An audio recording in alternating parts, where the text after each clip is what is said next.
Recording in progress. I would like to call this Addison Central School District meeting to order. Today's date is April 10th. The current time is 6:30. We are excited to be here at Salisbury Community School and are looking forward to the presentation that we will hear shortly. Since our last meeting, we have experienced the tragic loss of one of our high school community members. Before we start the business content of our meeting, I would like to hold a moment of silence in memory of Rebecca Ball in support of her family, her friends, our staff, and our community.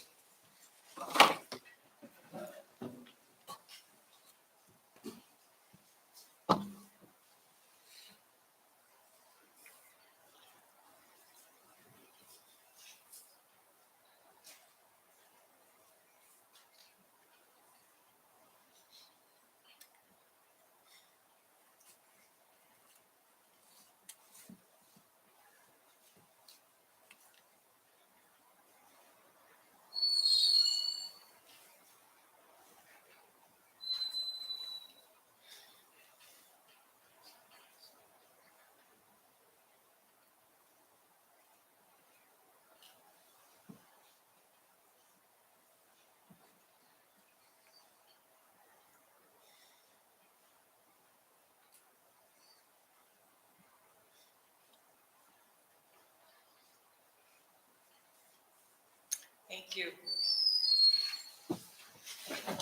With all our meetings, we start with introductions. So let's start with Ellie. I am Ellie Roth. Mary Heather Noble. Ryan Bauer. Lindsay Hescock. Jason Chance. Jamie McCallum. Joanna Doria. Chip Melton. Steve Warzak. Barbara Wilson.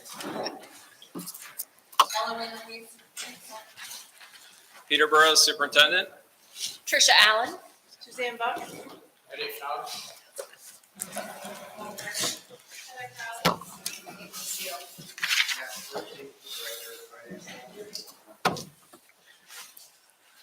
Since you're in Salisbury, right this year's principal.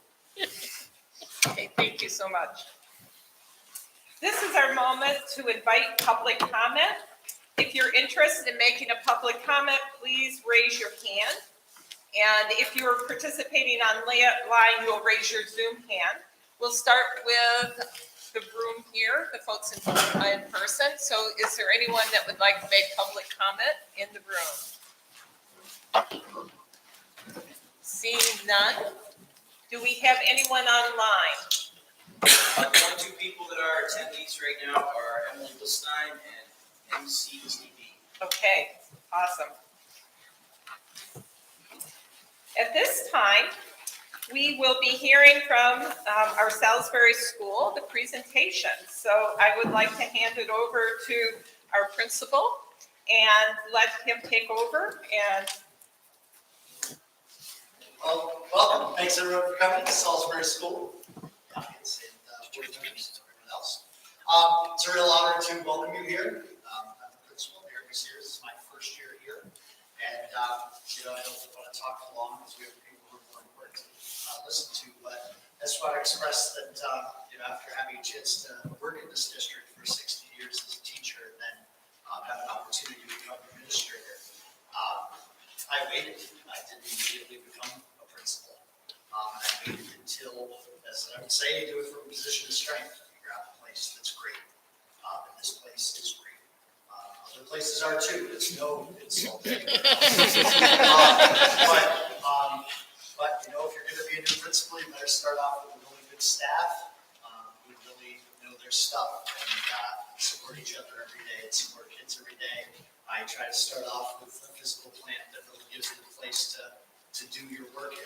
I'm very fortunate here in Salisbury. You start off with a community that's really supportive. And if I leave you with any kind of tiny bit of a political statement tonight, it is simply that the people of Salisbury are a hardworking crew and are just a humble, supportive, and kind town. And they don't always ask a lot on a weekly basis of us in terms of being kind of demanding. And so it can be a quiet town in the sense from the board position I've had. And so I just, we're here, we're doing our thing every day.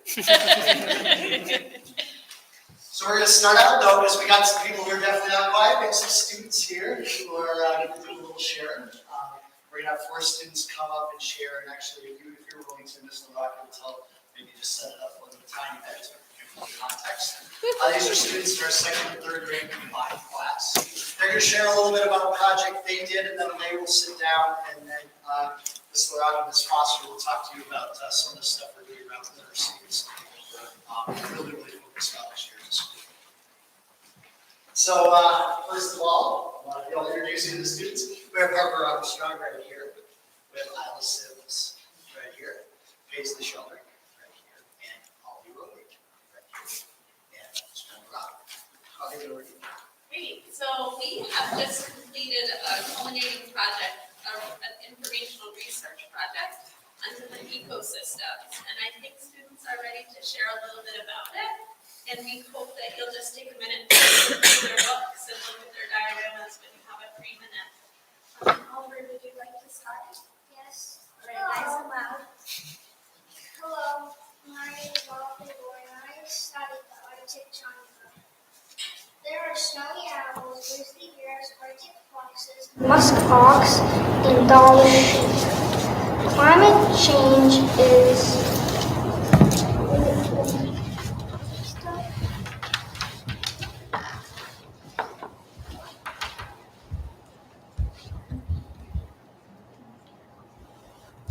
Climate change is making the animals move in the lake. Permafrost is a layer of frozen soil and dead nuts. Permafrost is melting in the southern Arctic. Thank you for listening to my presentation.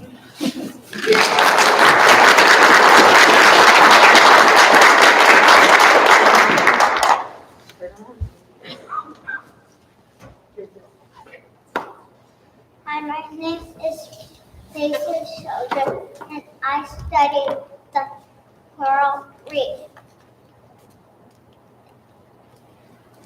Coral reefs. Many species of fish live in coral reefs. Coral reefs are growing just like trees. Coral reefs are endangered due to people removing coral pieces from the reef. The first coral reef was formed on Earth 240 million years ago. That's before the dinosaurs were alive. The Great Barrier Reef is the largest reef system on Earth. You can even see it from space. Coral reefs are an underwater ecosystem.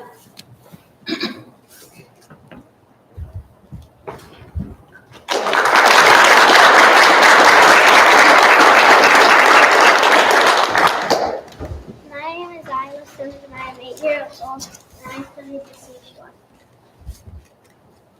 What are seashores? Seashores are large bodies of water that meet land. If you were standing on a seashore, you would see ocean animals, shells, the sun, and a huge number of new amazing oceans.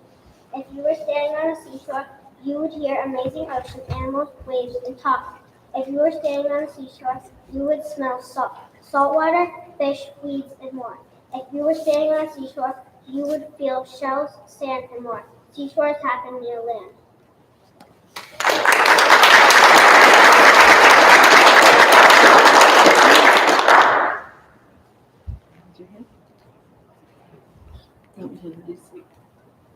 This is Harper. Harper, what did you study? Rainforest. Yeah, the rainforest. And we hope that you take a look at Harper's research project. She wrote the whole thing in cursive. Yeah. Beautiful. Any facts about your project or your diorama that you want to share?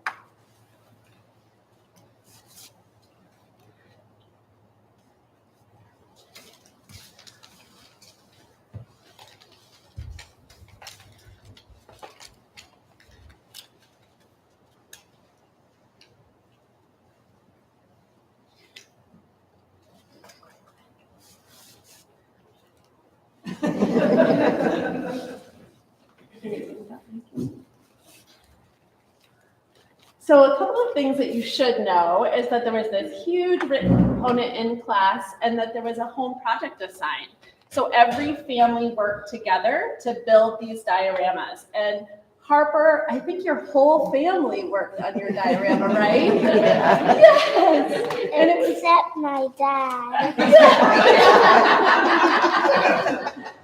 yes, so take a look. It was really an incredible process.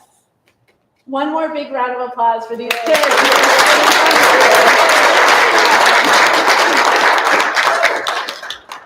So it's sort of a two-part presentation. We thought we would take the opportunity to tell you a little bit about how reading instruction is happening here at Salisbury School. And if Will, you're going to be ready, right? You're going to flip to the next slide. So here in ACSD, we use a measuring tool called FastBridge, and teachers are required to get it 3 times a year. And yeah, you're going to tell them to switch slides to me. We have to figure this out. I was planning on driving the slideshow a little bit. So Will, you can switch to the next slide. This is data that Lily and I use. I guess we need to introduce ourselves. So I'm Lily Foster. I've been teaching in Salisbury for 32 years, 30 as a classroom teacher, mostly 3rd and 4th grade. And the last 2, I've been the reading interventionist. And after COVID, we really noticed, and maybe a little bit before, our reading data was really slipping, and so we needed to make some intentional changes. So we've been working for the last 2 years to get kids stronger in their reading. And I met Lily through our national board certification process, and we worked really hard at that point trying to figure out best practices in reading and writing instruction. And it was really fun because we were both teaching in 2 different classrooms, and we were bouncing ideas off her. And when this position opened at Salisbury, it was all I wanted to do was get an opportunity to work hand in hand with her. So as a classroom teacher, when I get this fast data, none of it's going to make sense to you, but I have this color coding system. And the very first thing that I do is look for trends. And then I look at who is presenting that they need extra support in reading. And when that pops up, it's anybody in this case that I'm saying, it's my made-up system. This is truly an Excel sheet that I make.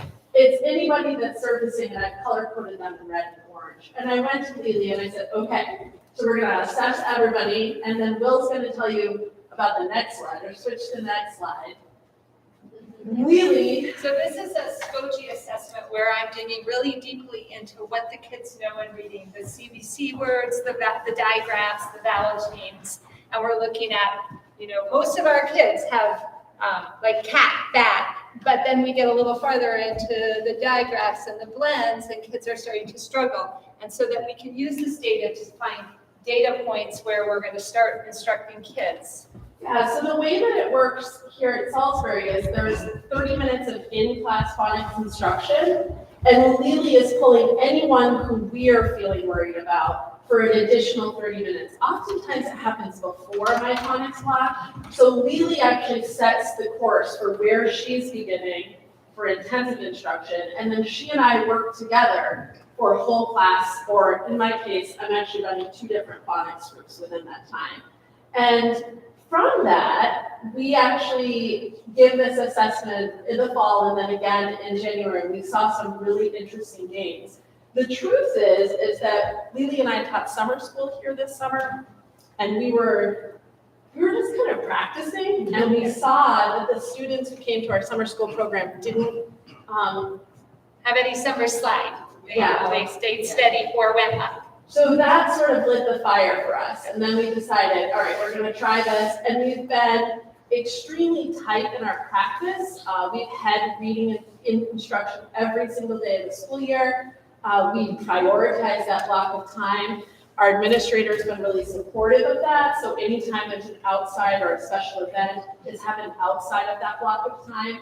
And because we're working together, we're able to ensure that students who are at risk are getting a block of time with Lily and or with our special educator, and then also getting reading instruction in my classroom from me. So from here. So we're using a structured literacy approach where kids are being taught a sequential approach to understanding everything about reading. And so that we taught different kinds of syllables, different kinds of blends, and we're going in a structured way so that we're not skipping anything. And so this just kind of gives you an idea of, this is the first grade structure. So from And this my standpoint as a classroom teacher, the coolest aspect of this is that students who I would have deemed most at risk are coming into my classroom after already practicing these skills with Lily. I am then delivering a second dose a few weeks later, and those kids have autonomy in my room. They're actually the ones who are teaching other kids how to use the rule, and it's pretty spectacular. There's been a lot of reading confidence growth because during that time, kids are not only reading, but they're actually spelling the words and writing the words, so it's impacting their ability to read, but their ability to write. And even if you might know how to read some of the words, you might not know how to spell it, so the kids are really practicing both at the same time. And so this kind of gives you a little idea of what our approach is. So every day, we're going to just go quickly through these slides. We start out with the kids doing all the sounds. Just go as fast as you can. Oof, and they just do each of the sounds. And they do it in unison in the group so that they would say, oh, you with the magic E. And then we do a bunch of blending. Keep going. So they would bake, and the car would go. You can go as fast as you want. And the kids can go as fast as they want to. Snake. And so that the kids are, and all of the skills that they've learned are embedded into these slides so that they're practicing over and over and developing those pathways. And then on their new concept, they're going to, like if this is a magic E, so they're quickly reading all of these words as fast as they can, practicing that skill over and over. And you can keep going. And then they're reading a decodable book that matches the skill that we've used, which all of the research is saying this is what you need to do K through 2. So ACSD has prioritized decodable books, you can keep going. Yeah. And so what's so fascinating, if you've never seen one, every single one of the words in these books can be sounded out. And this year, ACSD made a decision to fill K2 classrooms with these books. And it's enough books to take all of our kids across the whole school year. It has been a phenomenal asset, something that I wished I'd had for the last 20 years of my career. Once kids have momentum and are reading, then you can transition into unpredictable text and they can pretty much read it. It has been goosebumps. It has been powerful stuff. And the fun thing about the ones that they bought, they're all kind of social studies, science-based, so the kids are also learning interesting facts. And we're learning on how to use them. You know, like the first few months of using those decodable books, we sort of were just reading them. And now all of a sudden we're realizing just how rich they can be. So that's been phenomenal. This is a picture of students in my room who are reading unpredictable text and using what they read to write. And one of the things that I've been really intentional about is making sure that our reading instruction is directly tied to writing instruction. And that's what you'll see when you look at these research reports. You can keep going. You can go ahead. Yeah. So what's so cool. Okay, let's stop right here. What's so cool is that a commitment that Lily and I made early on was that we would progress monitor anybody that we were worried about. So on that first slide that you saw that data, we said on day 1, we're going to make sure that we check each of these kids every single week. And so every Friday morning, she comes in and she reads with them. It's really just reading a passage for a minute, and we're checking how many words per minute a kid can read. And there's research out there that says that if students, so they've set benchmarks for where kids are meant to be, and there's research out there that says if students haven't reached that point by 3rd grade, it's indicative that they could have a hard time reading for the rest of their life. So this is something that we're working really, really hard. So you can see this student started at 100 and they're now reading 151 words, and we've been progress monitoring almost every week. And oftentimes where you see like a dip like that, it's a vacation week where they've taken a trip.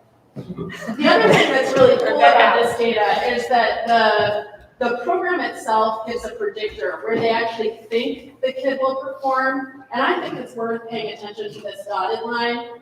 I can tell you that our lines are above it every time, which has been something that we've celebrated every week. If you want, well, you can flip through until you see the slide with a red.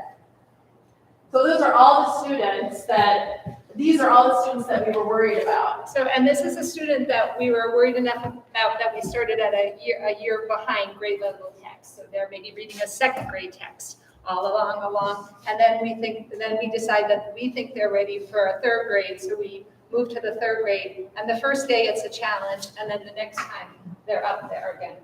And so we're going to watch where that red data goes. So every week that we progress monitor students, we meet afterward and we just talk about what does the data tell us. Sometimes it tells us that a kid is absent, like Lily says. Sometimes it tells us if there's a few dots that don't move, like these, then it tells us that we need to make a shift in our practice. And so we make that shift and we're looking for it. Most of the time it really means that she and I get tighter in our instruction. You can go ahead, Lo.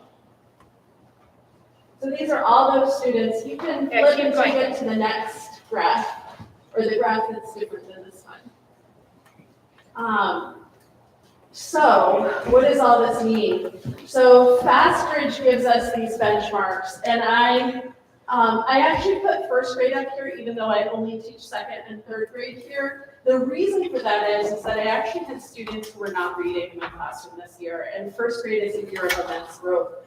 And so they give us the benchmarks, which are kind of hard to see, but I think the thing that's so important is that if you look at the expected growth from the start of the year to the end of the year, kids usually grow somewhere between 38 and 45 words on their rate of reading. Most adults read somewhere between 150 and 180 words per minute, just to give you a benchmark. So they're saying that by the end of grade 3, a student should be reading about 125 words per minute. All of that said, this is the expected growth for these grade levels. This is actually the growth that kids have made at the end of March. That's when I built this slideshow. So it's actually exceeded what we have for indicators from FastBridge, which is national norm. So we feel like we're actually closing the gap. We're actually creating a system that is pretty powerful for student success. So you can keep going. So, and then this is coming up on our fast bridges, and this is our weekly growth. And if you can see, we're in the green, which is good. And then the blue is fantastic. We're at 92% and 90. Yeah, so this was really interesting. I didn't notice it, and Lily one time said, hey, have you been paying attention to this weekly national growth? So this is basically last year and the year before, and so you can actually see that this student was actually performing in the first percentile to the 9th percentile, and under this system of instruction has just skyrocketed. And the same is true if you look at the data, you can flip. Well, we just and this also, some of those kids last year also didn't know their letters, so they wouldn't be able to read anything, and so they've learned their letters. And then this is what our graphs are looking like, where the kids fall to the winter, and you would expect it to say just about level, going up a tiny bit. Yeah, so what I tell parents when I share this indicator is that typically it stays about the same distance away from wherever it lands. It lands all over this, right? Typically it stays about the same distance. So for us to notice this from September to January, and we're hoping that it continues, but this is the assessment that's only given 3 times a year. You can just flip through those so people can see how it's shifting in my classroom. And what I chose to share with you is really the students that we are intentionally both teaching, whereas I think if you were to look at my whole class, you would see a similar incline. So what does all this mean? So what I'm doing now, this is the first slide that you saw where I look to build my reading groups from. And so I'm looking for the change, and I'm paying attention to who isn't making change or who's making small changes. I'm paying attention to kids who change color bands or don't. And I'm seeing a big difference. I'm actually right down to like finding the average growth in my classroom just to see what's moving. So Will, if you want to go to the next slide. So then I just sort of lump it because I don't know how to think about it sometimes. So I just say, in the fall, I had this many students that I was worried about, and come January, that number has decreased vastly, actually. It's pretty cool. And the same is true for kids on grade level. So we're just sharing it with you because we think there's something to it. It helps a lot that we've both had similar training. And it helps a lot that we trust each other and that we're open-minded to hearing what the other person thinks. Thanks. Question and a thought. Are any of the other schools in the district using the same approach? So when I became an interventionist, I took the Orton Gillingham training, and then a lot of other interventionists have been taking it since then. And so a lot of the interventionists, I don't know if other people are teaming as much as we're teaming in this school at this point. Then my thought is, have you ever considered putting a video together, incorporating what you're doing in the classroom and also what you have presented on your slide? So this is our first round. And this is kind of what we did for our national boards work. Yeah, so in order to get recertified, we have to work together and collaborate on a project that includes tracking data and looking at data, making sure that our instructional decisions are informed by something. And so this is what we're pitching. My thought is that you might create an instructional video for other people in the district to utilize. Yeah, so I'm running 6 different reading groups, mostly with the support of our administrator who has prioritized Lily and the special educator schedule so that it's all working. I taught at a large school in our district for 20 years, and it's a different system because there's just so many moving parts. So I'm interested in thinking forward about how to help make those changes. Thank you. Mary Miller. Yeah, I'm glad you brought that up, Jen, just the difference between where you taught before and where you're teaching now. I'm wondering how this sort of methodology could be scaled to a bigger classroom where. Yeah, I think the first step is training, and I think the rumors are that people are getting trained this summer, as I'm looking at Nicole. And it's our first pitch to Nicole too, I think. I don't really know, but the training is helpful. And the training sort of cements that what we need to be doing is really intentional. And it's exceptional that I think we're just a few years away from all of us being trained. And, sorry, No, it's I fine. mean, just in terms of the classroom support and your ability to kind of hone in on this with the students, I'm just curious, do you think that's possible in a classroom that's larger than one?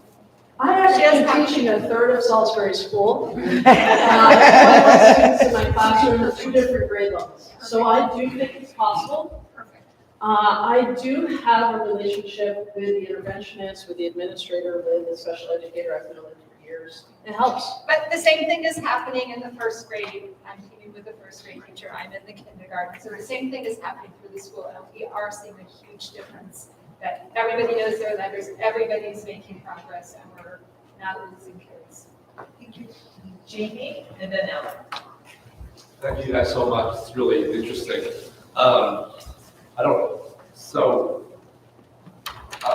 couple minutes ago, Jen, you said, the district started using these new books. Like, whose decision is it about what curricular changes happen like that? Like, how did that decision get made? And I don't want to overspeak. I think Caitlin can answer the question. So, I mean, we shared that we've been doing a lot of investments in literacy district-wide. So the decodable texts that we and Jen talked about, those we purchased for every elementary classroom in K through 3. And Heather Gimo, our literacy coordinator, has been pushing into teacher groups, collaborative groups, to train them in how to use those materials. So to some extent, we made that decision to prioritize those decodable texts that align with our foundation's phonics instruction, Tier 1 instruction. Those things are agreements that we've made district-wide. The level of partnership that's happening here, that's a synergy that we have not figured out how to replicate in all of our buildings yet. But I'll let Nicole speak to the scaling up of the Orton Gillingham training and where we think we might be going next in terms of the MTSS more to go. Scaling up the work of Gillingham training. So JT, the thing is that we're spreading the word, because we think there's something to this. All of the teachers, like Caitlin said, have all of the resources that they need to instruct in reading. And so we just want people to come, we want to talk to people. We meet every month as a district team, and we're sharing what we're doing. And Classroom teachers are starting to ask for it too. To add, there's a way to align up with the foundations that we do. So I just wanted to add a little thing. My son is in 3rd grade in Ms. Foster's class, and he's been at Salisbury his whole life and always had a hard time with reading. And today we're on a road trip on the way home, and he tells me, and I think it's probably an exaggeration, but he claims that he's the best reader in all of 3rd and 4th grade now. And it's just so great that he's so confident in it now. And I've definitely seen some shift this year. Yeah, so take a tour down to my classroom, because one of the things that's been really exciting is that once kids get a little bit of momentum, I've been finding book series to place them in, and every time we read a book, we put it up against the wall, we photocopy the cover, and we put it up on the wall. It's worth the walk through. It's beautiful, actually. And the kids are also watching their breaths. I share it with them every time after I progress monitor, so that they're caring about it too. So I'm glad you're sharing the graphs with the students because I'm motivated to continue doing that and be able to watch their own progress. 2 questions. One, you said Morton Gillingham training. Are they becoming certified in Morton Gillingham or are they just a course? it's a 30-hour course. So it's a 3-credit course. If you want to become certified, you sign up for more than that. Yep. I've completed the 30-hour course. It's really about finding the time. That's a week-long commitment. And so I don't know how many people are going for the full certification. I know of a couple. We kind of intentionally want to be a little bit flexible. We want the strategies, but not be totally rigid to it. And that seems to be working pretty well for us. And the other follow-up question is, part of what Gillingham is also teaching students how to write cursive, and I noticed that one of our young ladies wrote her piece in cursive. So are you incorporating the cursive? So that might be a Jen LaRock anomaly. So that might be just me. I actually think there's something to it. Oh, there is. And I had an opportunity to teach it starting in January. And what's incredible, I have not taught a multi-age classroom before in my career. And so cursive instruction historically has happened at grade 3 in my past experience. We used to teach it consistently. And so I taught it, and out of the 21 kids, I think 18 of them are writing fluently in cursive. And reading the schedule in And cursive. reading in cursive. Well, that's the motor memory. There's something to it. Is part of the training the data collection and data monitoring? That's just you all? So through our national board work, there was an element of it that required us to learn about how to use data to inform our instruction. It's a commitment to go through national boards, but I think it changed my teaching practice. And it's something that I will never let go of now. I would just say, I mean, to whatever extent, I know it's easier said than done, but it feels like even that week-to-week tracking and that informs your partnership feels probably pretty essential to making sure that the training is really having the impact, and that immediacy in response to must make a huge difference with the kids. Yeah, and so what's a little bit of a balance, Lily mentioned about Morton Gillingham, our district also really is in support of foundations. That's the curriculum K2, K3 that teachers are using. And I heard Lily say that we don't want to get too rigid because foundations covers all of this. Morton Gillingham is a really intentional approach that's very specified. So when she flashed those slides, every single day when a kid goes into her room, they do exactly the same thing. The only thing that's different is the concept on the slide. Foundations is an entire program that sort of covers all of those things too, but not as intentional. And so we're really floating between the two, and it's working for us. And it's working. Yeah. Steve, I have two questions.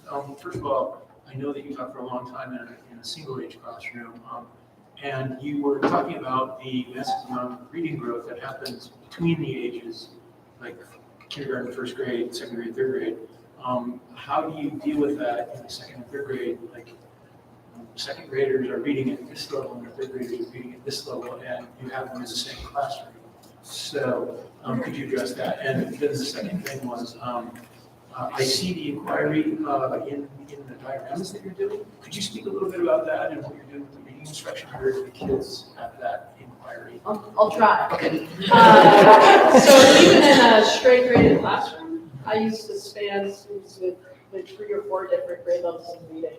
So honestly, I walked into this position this year just knowing that I had a group of kids, and this is where they were reading. It stretched me to teach at a first grade level. That's something that I haven't done before. But the continuum of where students are doesn't change my practice. The way that our reading instructional block happens here is, I think it's fair to say that you prioritized staffing during my reading block so that there are 6 different reading groups that happen within an hour. And so we use that data to sort our reading groups and to figure out what we were going to do. And that is how I address all the different reading levels.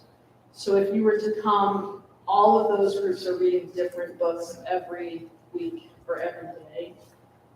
Some of those books are in the decodable series that we reference, and some of them are books that I've purchased with other grant money or other books that we had in our closet books here. So that's the first question. Did it answer it? Oh, yes. Okay. And then the second question around inquiry. Kids will take you there. So the biggest hurdle around incorporating reading and writing instruction is finding a text that kids can access, and that is a text that I also can access quickly. So I've left the books up here on the table, and basically there are 7 or 8 different ecosystems that it looks into, but the format of the books is all the same. So when I fly to you, I know exactly where you are, and when I move over here, I know exactly, because the book formatting is the same. So finding resources like that really help me craft my instruction versus trying to figure out where they are in a book that I've never seen, or having 12 different books out there, especially at this level, when students are not as independent, or they're learning research skills. I don't know if that answers your question. Great, thank you. Well, thank you so much. This is exciting. I have to say, I was smiling ear to ear. Thank you for putting this on and educating us on what's happening here. And I really look forward to seeing an update. You know, I think we're definitely on the right track. You're welcome to visit our class. Oh, thank you.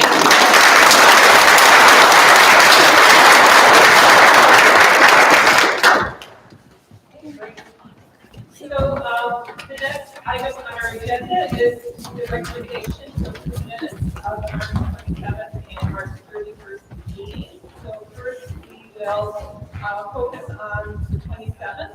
I need a motion to approve the minutes for March 27th. And is there a second? Awesome. Any comments or updates, Steve? Yeah, under the section 3 committee assignments, when we talked about the negotiations committee, it says here that we were looking to open the teacher contract to provide higher salaries. That is in fact the support staff contract, not the teacher contract. So if you could change that, please. Any other comments on the 27th minutes? Are we ready for the question? Okay, all those in favor of approving the modified March 27th, 2023 minutes, please respond by saying aye. Aye. Any opposed? Any abstentions? Okay, next let's move on to, so the March 27th minutes are approved. Next, let's move on to the March 31st, 2023 minutes. And I need a motion to approve those minutes. A second? Second. Okay. Any comments? Okay, ready for the question. All those in favor of approving the March 31st, 2023 minutes, please respond by saying aye. Aye. Opposed? And any abstentions? Excellent. One abstention. So the March 31st minutes are approved. Thank you very much, Mary Heather, for a great job, as always. Next is approving the ACSD bills, and I'm going to turn it over to Chip. You're awarded. Awesome. That's a short one. We'll move on. Reported the superintendent, so I'll turn There it over. wasn't one. There is one. Yes. one. And you all probably saw it and read about all the amazing things that are happening right now. This is the time of year where things really start moving quickly, lots of events happening. You saw there are a lot of visiting artists coming into schools. We've got cockroaches. Good kind. The good kind of cockroaches. We had a flip tent here, which you probably saw a picture of. So anyway, there's just, it just kind of shows how much is happening all the time in our schools and how much great stuff is happening. I did want to start by just recognizing the last couple weeks have been really hard for our community. I know Barb led us in a moment of silence earlier, and just wanted to share how impressed I've been over the last 2 weeks at our community and seeing our community come together. There really are no words to express how we all feel, and still we come together and try. And the events that have happened have been wonderful and beautiful. I think they've caused all of us to reflect on the lives we're living and the lives we want to live, and we're moving forward together. And I think that's kind of the best we can do. So I just want to say I've been so moved by what I've seen from everyone in this community in response to Becca. Hiring updates. We are in the process of filling Caitlin's role currently, the Director of Teaching and Learning. So our committee met for the first time today and are putting that on an expedited timeline. As you know, we are nearing the end of the year and incredibly important position to fill. So we are getting started with that. I did share with the board an email from moms about the hiring of Zach Jerome. And so he is very excited to join the moms team as assistant principal. And you will have the opportunity to meet him at some point here. He's not currently living in the area and is moving down here. I did want to finally just mention, last night there was a swatting call you may have heard at Middlebury College. This follows on the heels of all the calls that happened about a month ago in Vermont to school districts throughout the state. I was looking in the news this morning and there were swatting calls. There was one at Boston University. There probably were many across the country. So this is something that we are, everybody in the educational community is talking about. Our safety team has been meeting and discussing this. They're meeting again tomorrow, and we'll continue to work with Connor Sousa, who is our SRO, to make sure that we're prepared in every way that we can be to respond to these incidents. It's just really challenging at a time when we are, every day it seems like we open the news and we find some other real event happening, which, you know, there was an event that happened today. There was another event last week. I mean, it just seems like we're in this awful string of incidents, and the impact of these kinds of swatting events on school communities is pretty significant. So we're doing everything we can to respond to that. There are no simple, easy fixes for this. I think there's a lot of work that's happening on the police side in terms of figuring out how to maybe vet these differently and catch more of them before But you do have in almost all these cases, you have a split second to act, and you're always going to err on the side of safety. Because not doing that is just would not make any sense. So I just wanted to mention that there's something that we're as a state, as a local community too, we are making sure that all of our systems are in place, both in terms of response and communication, so that should this kind of event happen here, we're able to act, communicate as strongly, as swiftly as we can to make sure that we're doing what we can to protect our students and protect our community. Okay, thank you. Yeah. Any questions for Peter before we move Yes. on? Yes, Brian. Peter, you probably can't tell us what you put in place in terms of if something happens, but can you send a private email to us to let us know how you put it together and how it's going to react? I mean, each situation really, to be honest, each situation is different. So it's the kind of work we're doing is things like tabletop exercises where we talk about an incident or we talk about real things that happen. For example, with the last round of swatting calls throughout the state, different schools responded differently to that. There were schools that went into lockdown hearing that there was a lockdown somewhere else. Yeah.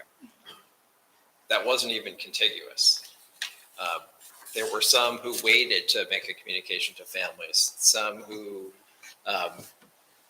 the principal got communication and then they moved down the path like 3 or 4 steps and then brought in the CO. So there are a lot of ways that this can, and having been in a lot of these trainings myself over the years, you don't plan for one event because there are so many complex factors involved, but it's the work that we're doing is really being as systematic as possible so that when an event occurs, there's a chain that happens in terms of communication and response where everybody's looped in.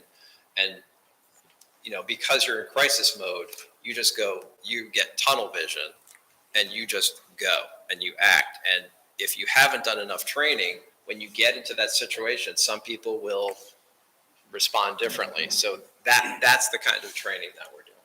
So you have put together a systemic approach. Okay. Yeah. Steve, did you have a question? I'm not sure if this is the appropriate time, but you did mention the community's reaction to the situation with Becca Hall.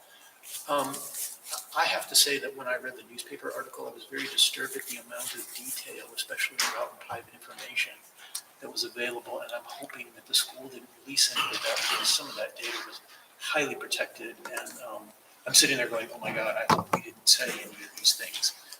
So just, could you assure us that that information did not come from us? Yeah, we did not. Please? We did not.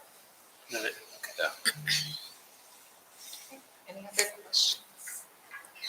Okay, so then we'll move on to the report of the board. The first item is professional appointments. In your board materials, we had several appointments that need to be approved by the board. And did you want to say anything about those appointments, Peter? Nothing Okay. particularly. Can I have a motion to approve the professional appointments? So moved. Steve? And a second? Any discussion? Okay. One of the people is here. Yes. You're being professionally appointed right now. Yes. Right now. Thank you. Okay, so then all those in favor of approving the professional appointments, say aye. Aye. Any opposed? And any abstentions? The appointments are approved. The next topic is superintendent search. And as we all know, this week we have meetings on Tuesday and Thursday. Just to recap, Tuesday's meeting starts at 5:30 and most likely will last until at least 8:30 and could last a little bit longer depending on our discussion afterwards. At it's really important that we get there on time and can start because we will have a candidate coming. So that we can get through the interviews and give everyone their allotted time. Thursday at 6:30, we start at 6:30. And because of that, we will most likely be going to at least 9:30, maybe a little bit later.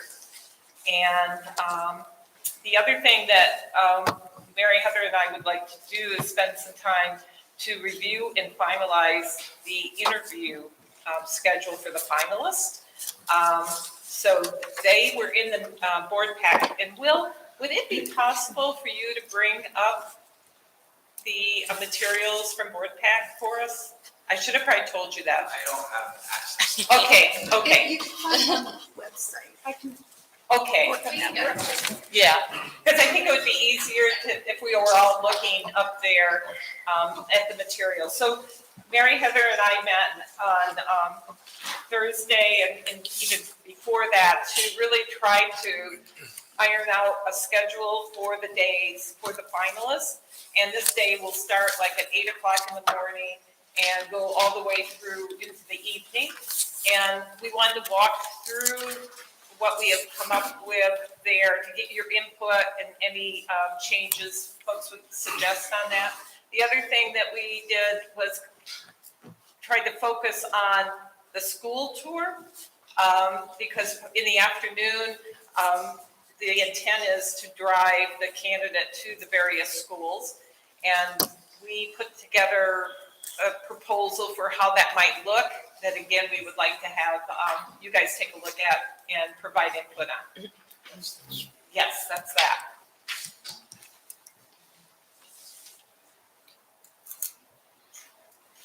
So if you scroll up to the very top, of course, that means if I could read it. Is it possible to zoom in? I have a copy. So it's probably better to just look at your. Will, could you zoom in a bit, please? So Mary Heather, would you like to walk us through this?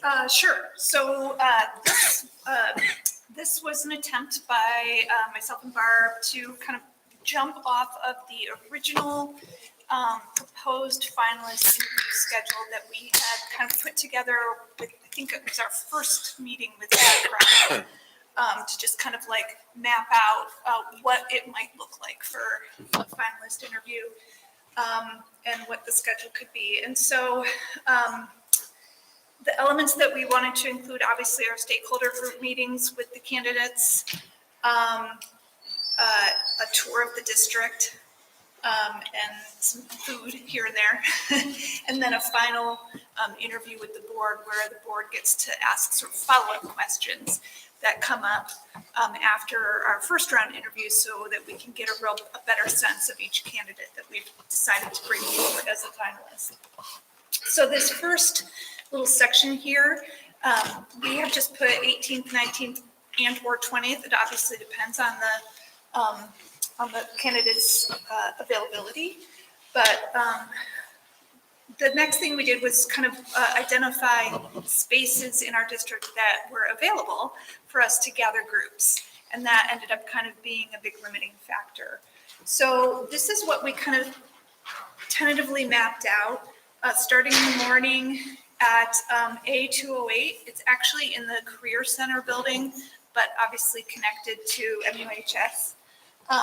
And we thought we'd start with just kind of snacks, coffee, and then dive into meeting with the parent stakeholder group, followed shortly thereafter, followed after 45 minutes with the administrators stakeholder group. And then when that wraps up, we thought we would then take the candidate around for a district tour. Now, keep in mind, this is a pretty grueling schedule. Yes. This is a tough, it's tough. And so I think we need to think about how we can make things welcoming and comfortable for our candidates and fine tune things. But this is kind of a start. So we sort of imagine from about 10:30 to 2:30, we would be touring the district, probably a board member, Victoria Jetty had also volunteered her services to be a tour guide if necessary, if nobody else is available, to take our kindergarten around to all the schools. We're probably thinking that the best way to handle lunch is to have it at one of the schools. And actually, I should just pause for a minute and just thank Heather Crowley and Emily Blistine for helping us secure and kind of imagine these things and imagine putting the puzzles together for these details. So many thanks to both of them. So one thing that's a possibility is to have a lunch at one of the schools, even if we have a prepared lunch that our food service team puts together and just has available at one of the schools, so that we're not having our candidate go through the lunch line. And then they would return back to Middlebury to meet with student stakeholder group, and then the teacher and staff stakeholder group. And then we have to figure out as a board how we want to handle dinner. One option is to have a couple of board members go out to dinner with the candidate, somewhere just right there in Middlebury, and then follow that up with the second interview with the full board. The other option is for us to have a catered dinner. This was something actually Suzanne had suggested to me as a possibility because it can save time. And then we would probably have it catered either in the MUHS atrium. We had talked about 208, but it's not the most inspiring space. So we were thinking if we had it at the MUHS atrium, then we could then go over to the MUHS library and conclude our meeting there. So that's kind of what we have down for starters. I will say, I've already gotten some feedback from some of our principals that morning slot is really challenging for them. And originally we had put the students later in the day because next week was when they were originally slated to be taking their state assessments. And we didn't want to double book them. So, one thing that we could think about is moving our administrator stakeholder group to the afternoon and having our students meet with the candidates in the morning. That might be better. It just might be easier. The other thing is that certainly there's going to be some folks who won't be able to make it in person. So we're making sure that the spaces that we're having gatherings, whether it be the MUHS library or A208 at the Career Center, both have Zoom capabilities. So people can plug in that way. I've gotten an initial list of stakeholder folks, volunteers from our schools to come forward. Don't know if it's complete yet, but we've got pretty good representation, although parents from Salisbury, Shoreham, and Ripon were a little sparse. So we might want to, have those principals put the word out again, try to get a few folks quickly. So that's where we're at. And so I think the main things that we need to decide as a group are, just this schedule. How does it look for potential candidates? And is this going to be showcasing us well? And, giving folks an opportunity to get a sense of who we are. And then how do we want to handle dinner? Yeah. So those are kind of the main things that I'm hoping to get some help from. And anyone who's kind of gone through this process, love to hear feedback. So I have concerns about the elementary school tour. Just seeing that they're each a 15-minute in-person time slot, and I can't see any, I don't know how that 15 minutes will work. I mean, are they stopping in the parking lot and someone's coming out to say hi and then getting back in the car and going again, and so I can't imagine extending the time because we're already looking at 3 hour tour. Yeah. Sounds like Gilligan. It is Gilligan's Island, yeah. So I can't see extending that time. So I guess part of that is this presenting us well, as you've said? So is this something that's going to be beneficial to the interview process, considering that really the options are whirlwind tour or incomplete none. tour. Right. Right. Or, you know, I don't even know if we could have, I mean, I think having a series of 5-minute student videos of, hey, this is my, hey, my name's blah, blah, blah, and I'd like to tell you about Salisbury School. This is our office. These are our administrators. Here are the things that are going on. That's a super fast round. I think part of this may be just having MCTV in our attic of the library. I'm used to be like, well, MCTV, can you make this video happen? But, over there. Jim's on it. He's all over it. So I am, my feeling for the elementary school portion of this is this whirlwind tour will not further our case. Yeah, I have the same concern, Tricia. Yeah. And then part 2, as far as dinner, I know that we want to be approachable, friendly, wonderful, awesome, but after such a long day, are they going to want to eat with us? Like, would it be nicer to offer them a chance to go collect themselves and gear up for the board interview? You know, if we hand them a gift certificate to wherever and let them collect. Thank you. Yeah. Steve? 3 things. First, if you would like someone to drive them around for the, I can do more days, I'd have to check my schedule and see if it's completely clear. So I would like to volunteer to do that. Okay. The counter argument that I would make to this is that if we do this efficiently, yes, this is a rough day, but they're only on for 15 minutes and the travel time really is downtime. And it will make the day a lot less stressful, I think, not being under the lights for the whole time. So I would offer that perspective. As for dinner, I would suggest that we do the 1 to 3 rather than everybody. Hey.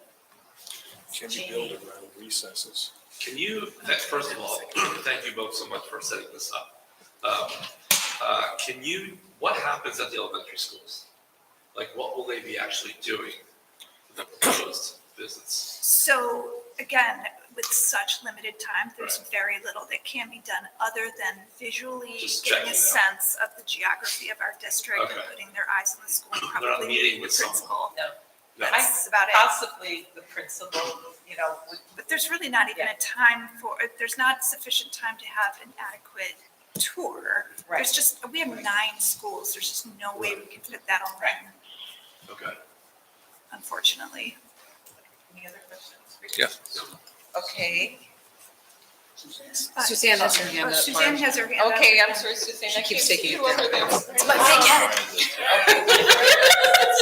head. So just a couple comments. One, I agree with moving students to the beginning and administrators to the end because our students have always been very, very busy in the spring with sports and such, and that may very well eliminate half the population.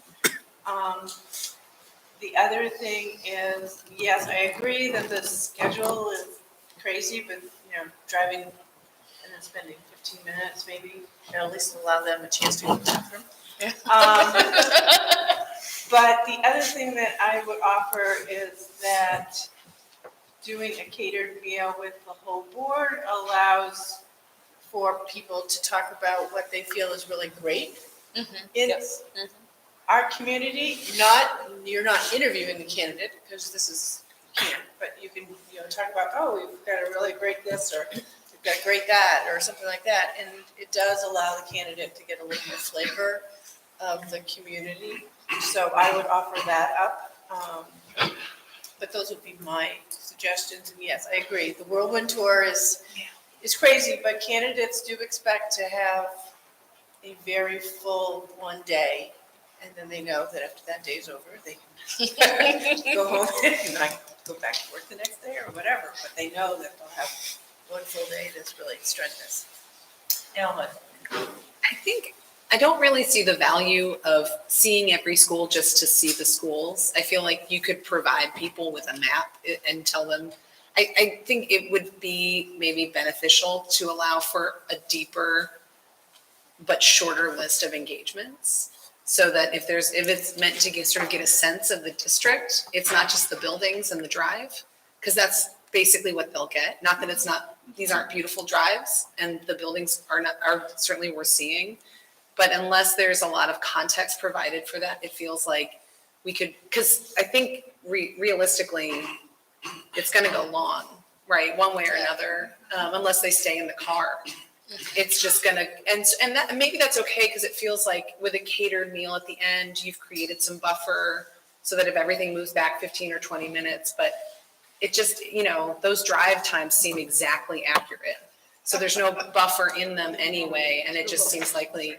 I was wondering if it made sense to cut into the morning snacks a little to give like 15 extra minutes, but even then, it's really, I think this is sort of an endurance test, but also I just don't know that I see the value in just seeing the buildings and the terrain.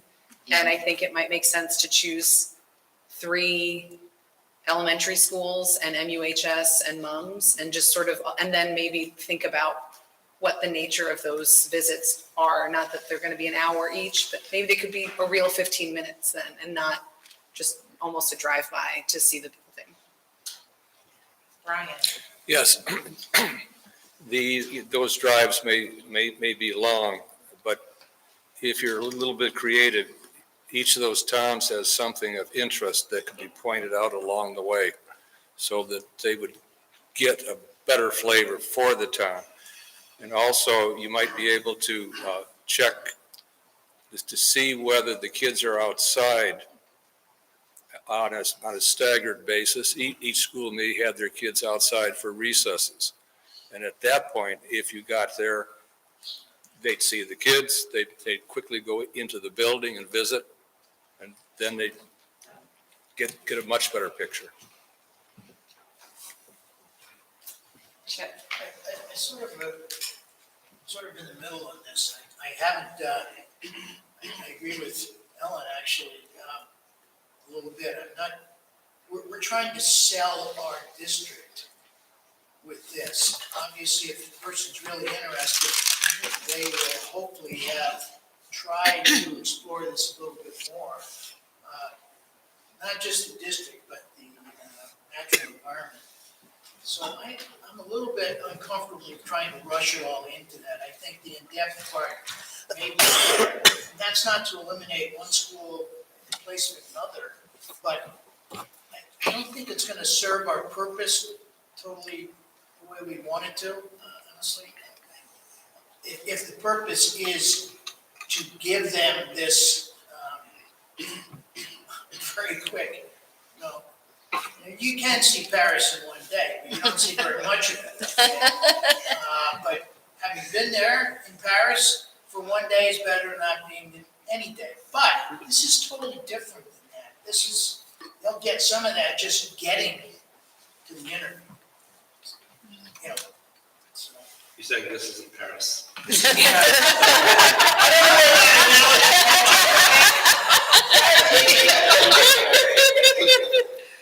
Go ahead.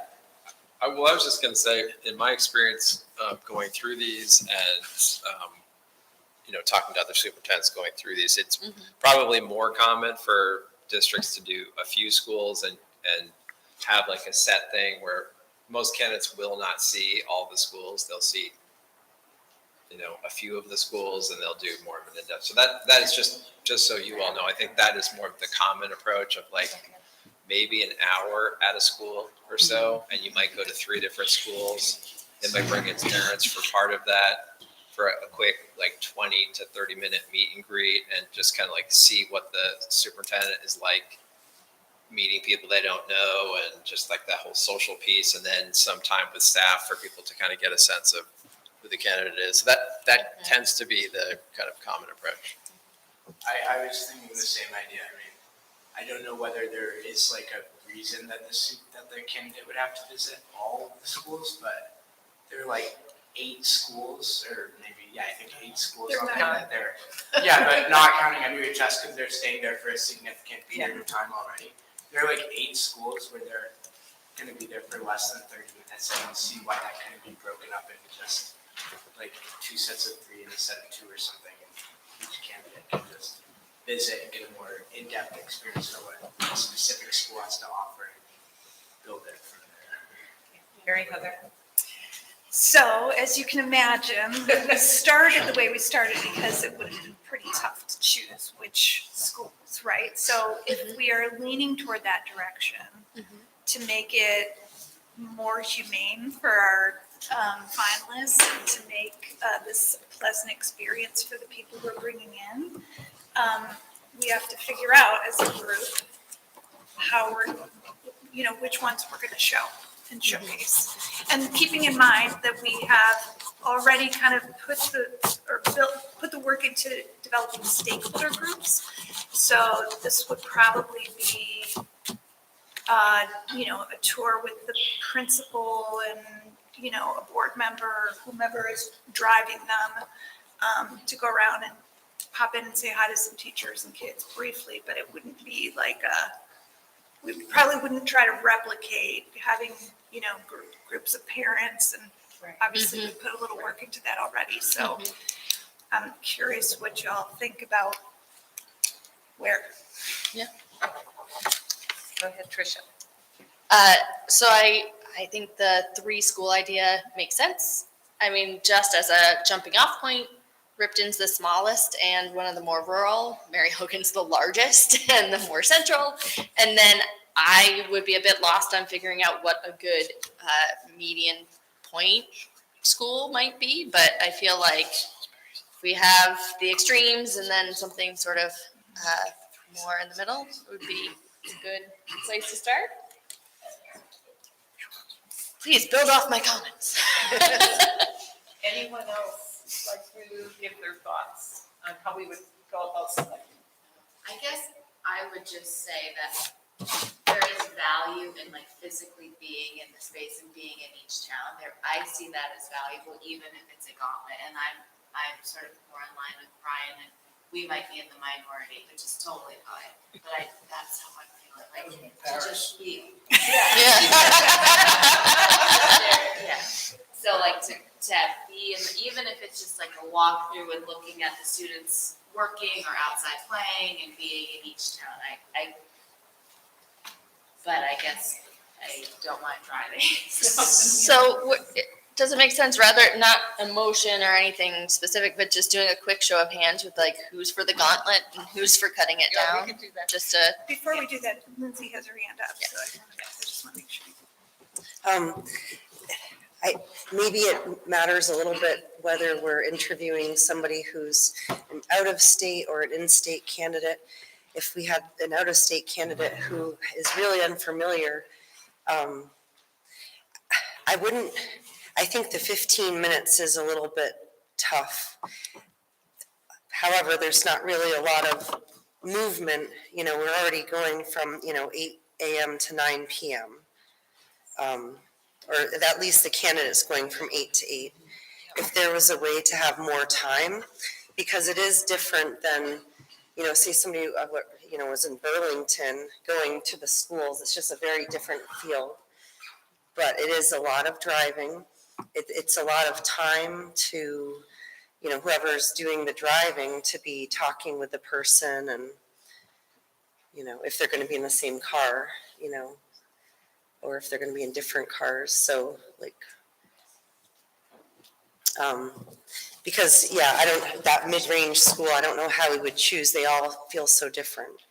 But it is different when you like I drove up today. I didn't know which driveway to go in. I'm like, I think I drove the wrong direction. Oh man, I don't know. It's like that small school, but you don't know. There's no big signs or anything. It's just you get to see, different highways and byways. But yeah, I don't know. I'm sort of in the middle. I like Paris, but it's also a lot of driving. If we could figure out a way to have like half an hour at each school, I mean, we could take the coffee and snacks and invite the students during that time, and that gets a half an hour, Well, I that's an think hour we and 15 minutes, clarify too, 45 that morning minutes. part is when they would actually be physically laying their eyes on the high school, so So that's taking not a just tour coffee. as well? Yeah. Yeah, okay, So that's Peter really had an the only time and interesting- space they'd be able to wander around Okay. that space. Peter had an interesting observation. He said, we could have each candidate, you visit a different set of schools, right? So if we have two candidates, you could then, and some schools might be hit both times. But that would, And nobody's left out. no one's Yeah. left out that way, and then we wouldn't have to choose, Right. which we don't like to choose. Right. I mean, So that might be an option. how do folks feel about that? That seems like a fair compromise. I mean, I just think, just doing really rough math, then you get 45 minutes at every school. Right. Which is more meaningful. It just feels like that sells our district. I think that sells our district more than it's not beautiful, even in mid-April, but really getting to know the people feels like. It is mud season. It's dry enough. Oh, So, any other, did I miss a hand over here?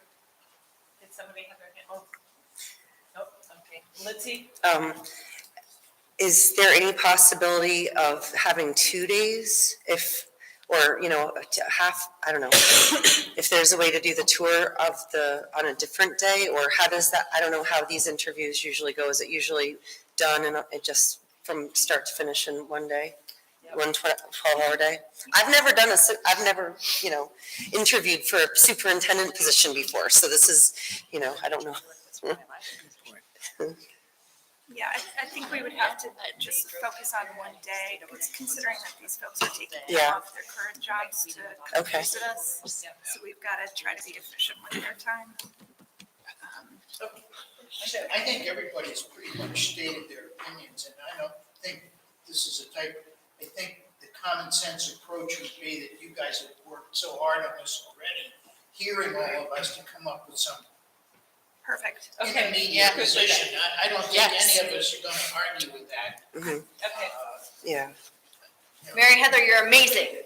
Well, I mean, this was a group effort, like Heather, Emily, Barb, this was not all me, so. You are also amazing. I think what we'll do, I guess, is just, we'll adjust this so that we're visiting maybe 4 total, because the MUHS would be taken care of in the beginning. And then we'll visit moms, probably Mary Hogan and a couple of others. And then we'll switch that up again for a different day. Does that sound reasonable to everyone? Yep. Okay. Thank you. And what I don't want to do is tax the school either. So I think, and since we have a principal sitting here, we can have him weigh in. My gut tells me it's. Two. Yeah, we got two. Oh, we got two. Oh my God, sorry. One elementary. Just to, link up with the principal of the building, and they can kind of just walk the candidate around the building and just point things out in the building, as opposed to having anything really elaborate planned out. Yeah. And it's my thinking. Folks think that's. I think it should be reasonable? informal. Yeah. Yeah. I think a lot of principals would like to. I mean, they'll know their schedule pretty well. So if you tell Bjarke 10 to 10:45, he'll know and he'll want to organize a few things. He's not going to take people out of like a teaching block and but he's going to maximize that time period and make it meaningful. So I think all of our principals would be cool able with to that, right? handle that. Yeah, cool. And most likely, even with this, it makes sense maybe to choose one school for lunch, and then in that case, maybe the principal and have lunch with them, a catered meal, and because when you're out there, there's no place to have lunch. Why can't they eat the school lunch? There's nothing wrong with our school lunches. Yeah, you have the school lunch. frequency. There are. Okay, yeah, so, I mean, these are details that we can figure out, Yeah. but I do want, some agreement, around the dinner situation before we move on. So how are we thinking, do we want to do a straw? We can do a show of hands, Show of right? hands. Did you have a question for? No, I was just gonna say, I think Suzanne raises a really important point, which is that it's gonna be exhausting, and I'm with Tricia on that front, but they're gonna wanna get a read on us too, and it's an informal way of doing that before the formality of an interview, so that feels worthwhile for sure. And one of the things I was thinking, that if we have it in the atrium space, we could have the beginning with some finger appetizers or whatever, so everyone could just kind of mingle, and then you have a meal, the sit-down meal. And that way folks would have a chance to chat with the candidate, that kind of thing. And that, I think, would help break the ice before we go into that final formal interview, as Mary Heather had indicated. So, yes, do you have a question? It's just a comment. That week, the elementary schools are doing their IB exhibitions. It would be neat if we were able to time that in some, they're doing them on different times on different days. But like, I know Mary Hogan's is like Wednesday the 19th from 9 to 11. So it might be an interesting way to show some of the work we do with IB, even if they just went in there and took 10 minutes to stroll around and look at the projects. But I don't know the other schools' schedule, but I believe that most of them are that week. So that's something we can check. Awesome. Check with Yeah, the schools. yeah. So why don't we just do a show of hands then, as far as the meal? So all those who think it would be appropriate for us just to have us all present and do it at the atrium at the high school, we can have tablecloths and make it look nice. Raise your hand. Can I add one other thing that I think you mentioned, that it's for us to be selling them? Yes, Not exactly. to be. This is not an interview. Totally accurate. Yeah, so Totally this accurate. is it. Right. This is really important, I think. Yeah. We don't want to get into politics or Right, anything exactly. else that's going Exactly. to, not. But if sorry, Ellie I has have just a Yeah, question about the Ellie. dinner thing. Ellie? If we decide to have it open to everyone, would it be the expectation that every board member attend that, or it would just be open to any board member that could attend? Anyone that could attend. Because my follow-up feeling to the full board is that all 13 of us to one interviewee may be a bit overwhelming. I mean, it's hard enough for us to figure out how to take turns speaking. Point of order, are we having a discussion now or are we voting? I know we were Yeah. voting, sorry. Okay. Sorry, Steve. What was the? Okay, so all those in favor of having a meal with anyone in the board that can attend, a little less formal than going out to a restaurant, in the atrium, raise your hand. Yeah. 6, 7, 8. I got 8. Is that what you got? Did you get 8? Okay. And so that's the majority.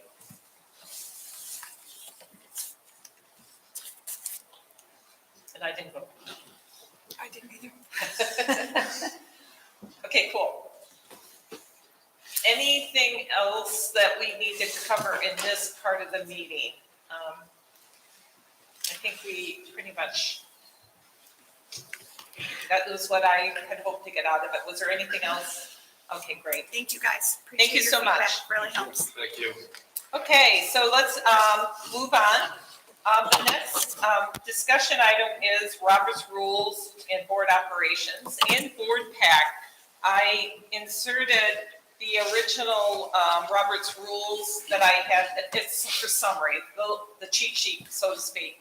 And what I did was then incorporate in there under items that would be somewhat different in italics, what the small board operation would look like for each of the various items. So at this point, I would open it up more for people's thoughts and some discussions. We don't have to make this decision tonight. If we don't want to, if we want to have more time to think about it.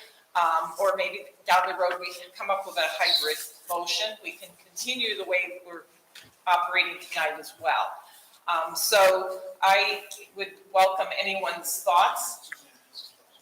Okay, Suzanne.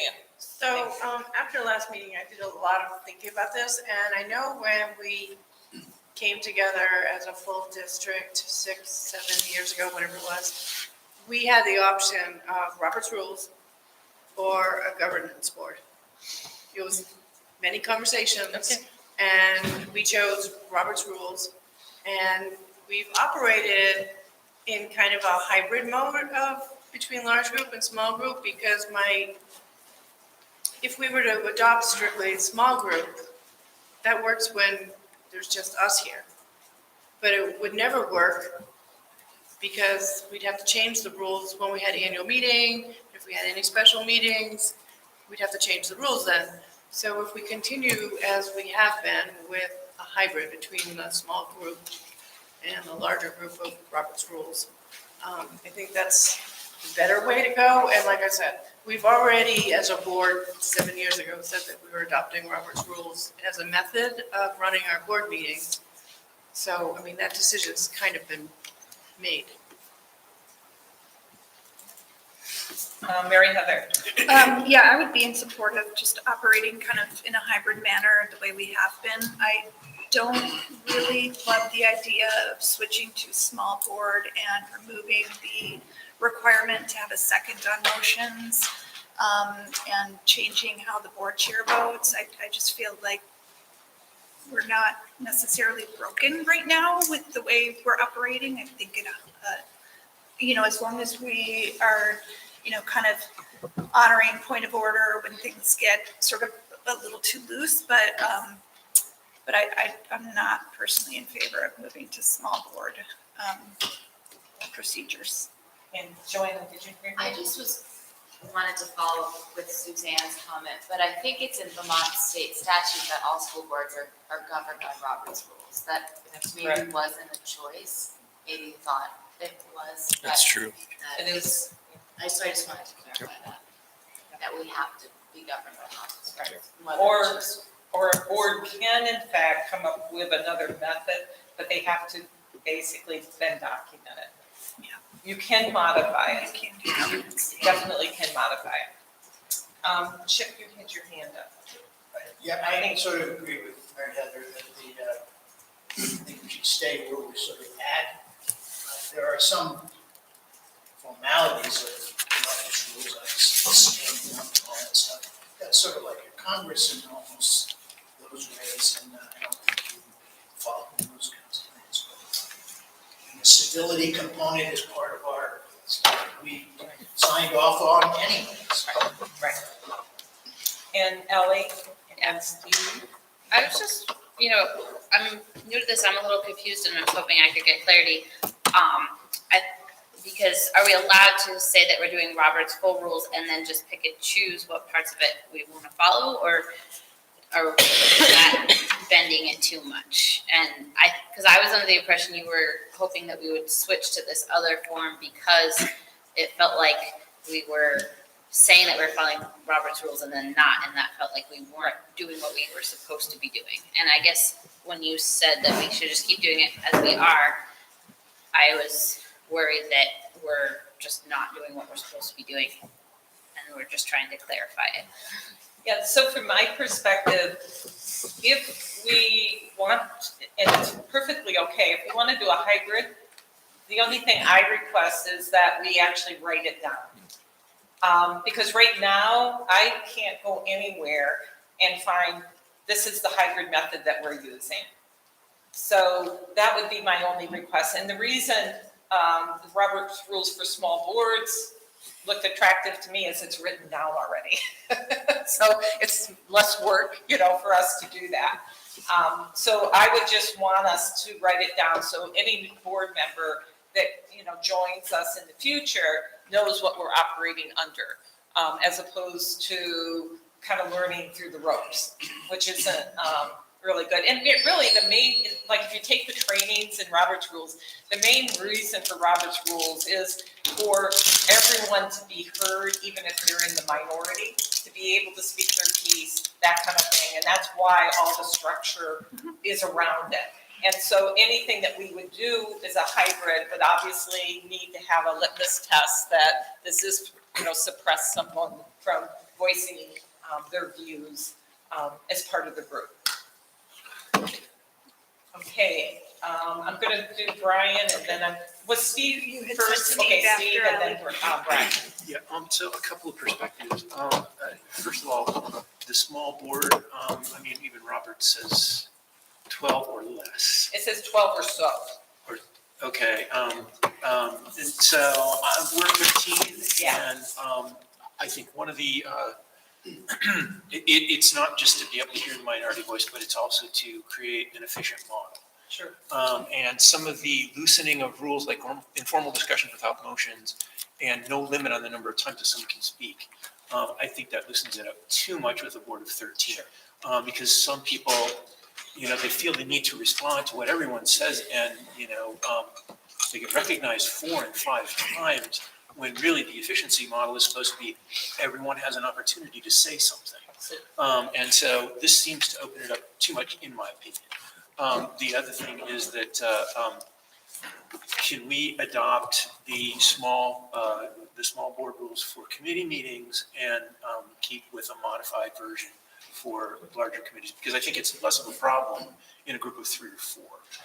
And to not have the chair vote in a group of 3 or 4 leads it to be a little problematic. And so I would hope that we could do that and say that in committee meetings, we will use small rules, and in regular meetings, some form of hybrid. But the small group rules for this size of a board seem to me to just smack of inefficiency in a lot of ways. So that's my piece. Anyone else? Brian, anyone this week? I'm sorry. No, I was going to just indicate, I think that you had thought the small board rules would be nice to apply because of the number that came up, 12 or 13 or roundabout. And we could, I think, because it says 12 or so, but I totally resonate with what Steve just said as well. Any other? Will you write up something? No, I mean, you wanted us to document. Yeah, no, I know. That's well, so regarding committees, if you read Robert's rules, it really does say you can use the small, so I don't think we have to adopt anything, and I think that's what we acknowledge anyway for committees, so then we're good. So from what I'm hearing, my suggestion is going to be that we continue with the Roberts rules, the more, formal at this point.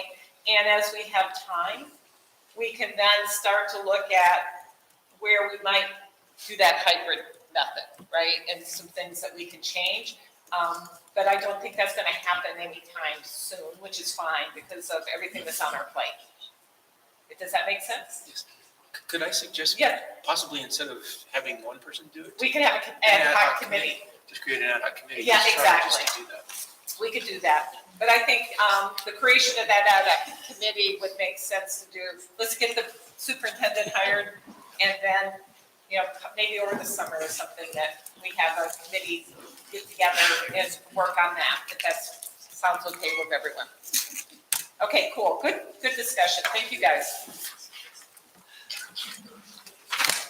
Okay, the next item is just committee updates. I'll make this really quick. By now, I think most committees, you've either met or you've actually scheduled your first meeting, right?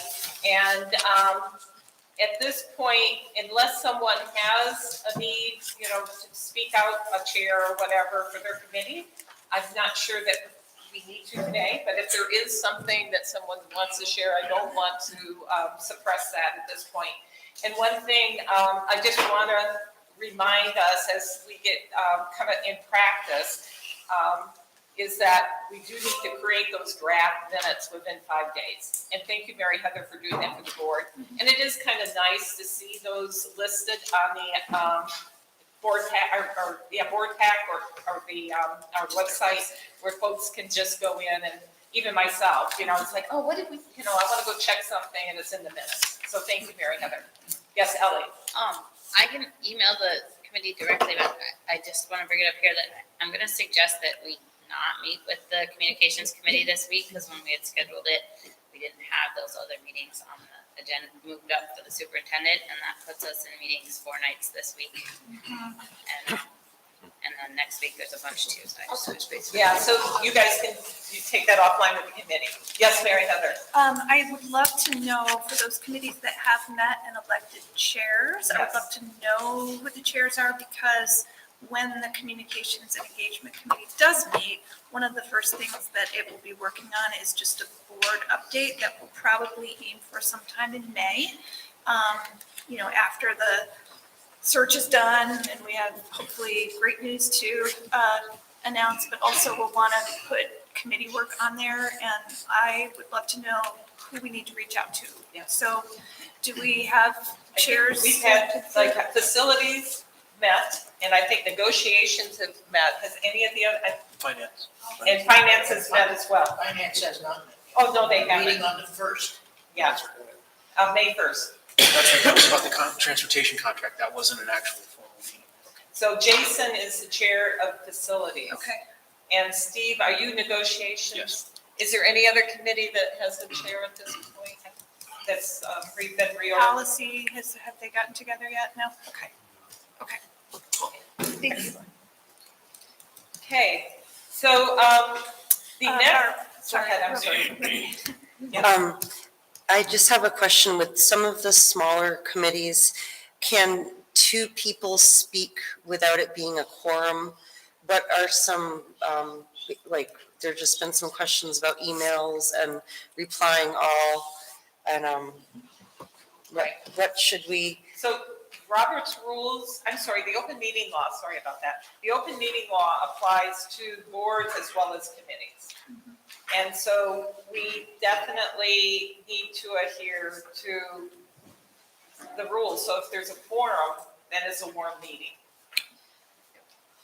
If you're discussing business.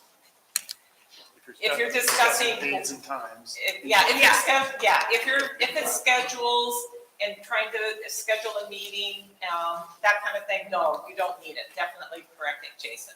But if in fact it is board related meeting, then it needs to be warned.